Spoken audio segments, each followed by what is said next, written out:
وجود ہے ایک دوسرے کا وجود بھی وہ برداشت کر سکیں گے. اس لیے پچھلے دنوں جب مصطفیٰ کمال کی آڈیو ایک کنورسیشن لیک ہوئی اس سے سامنے آ گئی اور اس میں مصطفیٰ کمال صاحب جو بات کر رہے ہیں وہ بالکل صحیح اور حقیقت بیان کر رہے ہیں کہ اب اگر مسلم لیگ نون چاہے بھی کہ ایم کیو ایم کو ساتھ لے کر چلے، پیپلز پارٹی چونکہ اب مسلم لیگ نون کے ساتھ مل چکی ہے تو اب پیپلز پارٹی نہیں چاہتی کہ خواہ مخواہ ایم کیو ایم کو شامل کریں اور کل کو مسائل میں اضافہ ہو. اسی طرح مسلم لیگ کاف ہے، اسی طرح استحکام پاکستان پارٹی ہے.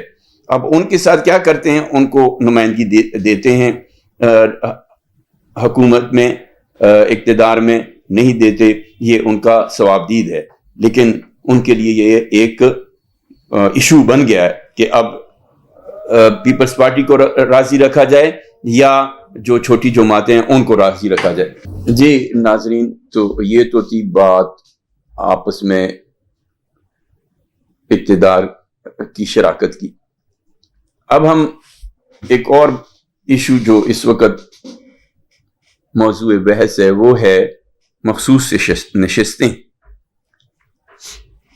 مخصوص نشستوں کا معاملہ اس طرح نظر آتا ہے کہ جیسے آئین میں یا نظام میں کوئی وہ رہ گئی غلط، ایک اینٹ جو ہے وہ غلط رکھ دی گئی ہے. وہ اس طرح کہ اگر ہم یہ دیکھیں کہ قومی اسمبلی میں، صوبائی اسمبلیوں میں جو جماعتیں منتخب ہو کر آئی ہیں، آزاد امیدوار دوسری جماعت میں شامل ہو گئے لیکن اس جماعت نے مخصوص نشستوں کے لیے درخواست نہیں دی تھی. تو اس وجہ سے پاکستان پیپلز پارٹی اور پاکستان مسلم لیگ نواز اور ایم کیو ایم، ان کا یہ کہنا ہے کہ یہ ان کو نہیں ملنی چاہیے، ان کا یہ حق نہیں بنتا. تو حق جب نہیں بنتا، اگلا ان کا جو فیصلہ ہے وہ یہ ہے کہ یہ جو سیٹیں ہیں یہ بھی مخصوص نشستیں جو ہیں یہ ہمیں دی جائیں، اس لیے کہ ان کا فائدہ ہے اس میں. اب یہ کہنا اگر وہ صحیح بھی کہہ رہے ہوں تو اعتبار عوام نہیں کریں گے، اس لیے کہ وہ یہ سوچیں گے کہ یہ تو اس کے لیے بھی ان کی نظروں میں وہ ہے لالچ کہ یہ سیٹیں بھی ہمیں مل جائیں، اس لیے کہہ رہے ہیں کہ یہ ان کا حق نہیں بنتا. یعنی بعض چیزیں ایسی ہوتی ہیں کہ جس پہ خاموشی اگر اختیار کی جائے تو بہتر ہوتا ہے کہ اگر میں بولوں تو یہ جو خلوص ہے یا میری جو ذہنی سوچ ہے وہ لوگ کہیں اس کا غلط مطلب لیں گے. دوسری طرف جو اس میں نقص ہے یا خامی ہے وہ یہ ہے کہ قومی اسمبلی میں، سندھ میں، بلوچستان میں، پنجاب میں تو جماعتیں منتخب ہو کر آئی ہیں، کوئی ان کی جو نشستیں ہیں وہ 10 کا فگر بھی کراس کر گئیں، 10-20 اس طرح کی ان کو نمائندگی حاصل ہے ان ایوان میں. لیکن کے پی کی جو پوزیشن ہے، کے پی کی وہ پوزیشن بڑی عجیب ہے. وہاں تو کوئی جماعت 10 کا فگر کراس ہی نہیں کر سکی ہے سوائے آزاد امیدواران کے. اب آزاد امیدواران کی جو اس تناسب سے مخصوص سیٹیں بنتی ہیں تو وہ کس بیس پہ یا کس تناسب سے ان جماعتوں کو دی جائیں گی، کیونکہ آزاد امیدواروں کی کوئی جماعت نہیں ہے، جس جماعت میں شامل ہو گئے ہیں ان کی اس کی کوئی حیثیت نہیں ہے، وہ کوئی نشست ہی نہیں جیت سکی ہے عام انتخابات میں. تو اب وہ کیسے، وہ کن کو دی جائیں گی؟ جن کی اگر 5 نشستیں ہیں تو ان میں سے 10 نشستیں ان کو دی جائیں گی. اس کے لیے کیا فارمولہ ہوگا؟ ہمیں ہر چیز، یعنی ہمیں سے مراد جو فیصلہ کرنے والے ہیں، جو یہ قواعد و ضوابط بنانے والے ذمہ دار ہیں ان کو یہ سوچنا چاہیے، اور قوم کی اس وقت جو سوچ ہے، قوم چاہتی کیا ہے، اس کو بھی مد نظر رکھنا چاہیے کہ اگر یہ لوگ منتخب ہوئے ہیں تو اب ایک تو یہ ہے کہ اتنی بڑی تعداد میں ان کا منتخب ہونا ان قوتوں کے لیے بہت ہی پریشانی کا باعث ہوگا کہ یہ کیسے اتنی بڑی تعداد میں اسمبلیوں میں آ کر بیٹھ گئے۔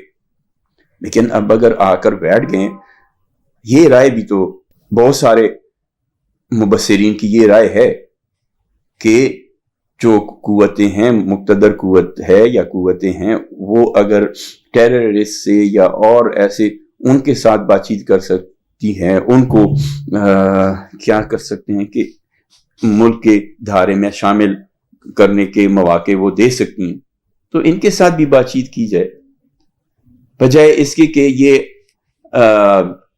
کشمکش جاری رہے، کشیدگی بڑھتی رہے۔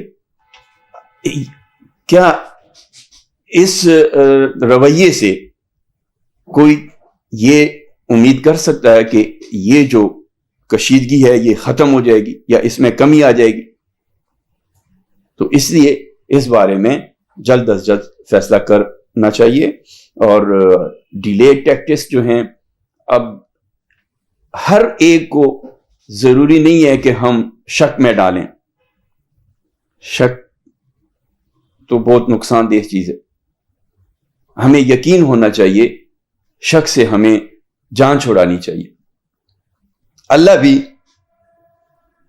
چاہتا ہے کہ ہم اللہ کی عبادت اس طریقے سے کریں کہ یقین آ جائے۔ جب تک یقین نہ ہو شک میں تو عبادت بھی قبول نہیں۔ تو اس لیے اس معاملے کو جلد از جلد نمٹانا چاہیے، اور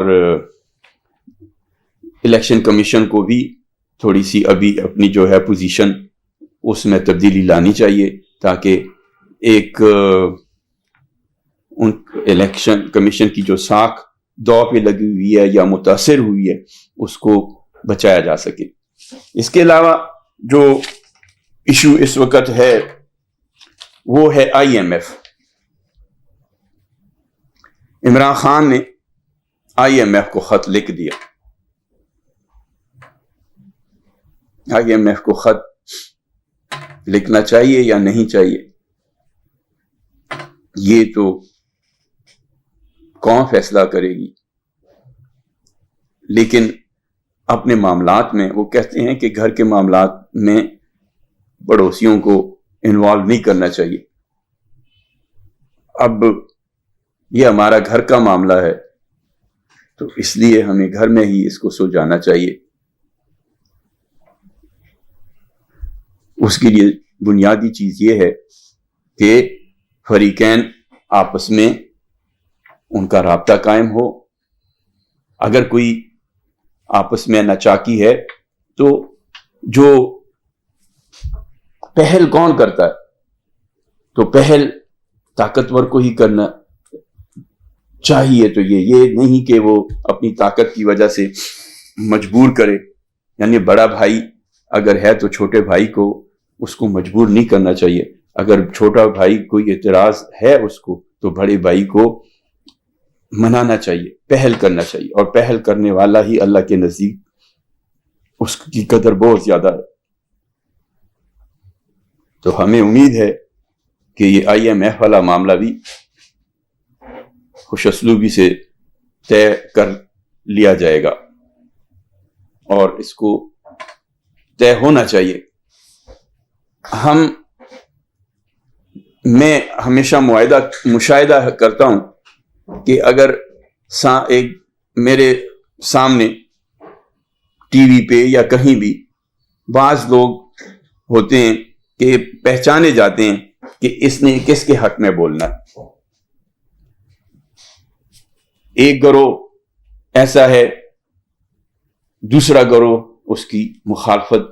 اب یہ مخالفت کس وجہ سے کرتے ہیں یہ سوچنا یا یہ طے کرنا میرے لیے مشکل ہے، کیونکہ میں اگر دیکھا جائے کہ ایک بندہ اگر پاکستان مسلم لیگ نون نے جو کہہ دیا وہ طے ہو گیا، وہ بڑے سے بڑا انٹلیکچوئل ہوگا، وہ اس کی حمایت کرے گا، مخالفت نہیں کر سکتا۔ اسی طرح پاکستان تحریک انصاف کی قیادت جو کہے گی، اس کے انڈر جتنے بھی عہدیدار ہیں ان کا اس کے اوپر سٹینڈ وہی ہوگا جو قیادت کا ہوگا۔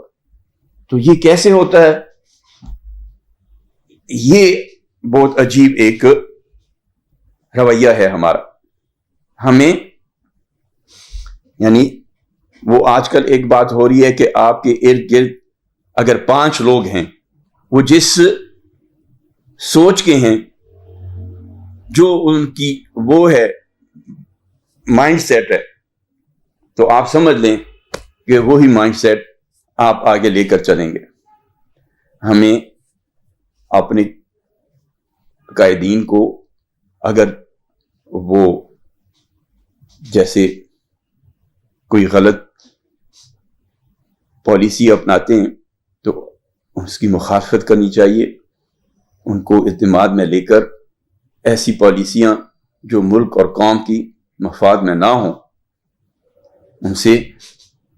ان پہ نظر ثانی کا، ان پہ دوبارہ فیصلہ بدلنے کے لیے مشورہ اور زور بھی اگر ڈالنا چاہیں تو طاقت تو نہیں، یعنی ان کو زور دے کر اس پالیسی سے روکنا چاہیے، اس امید کے ساتھ کہ آج کا دن قوم کے لیے نیک شگون ثابت ہو۔ اب اجازت چاہوں گا، اللہ حافظ۔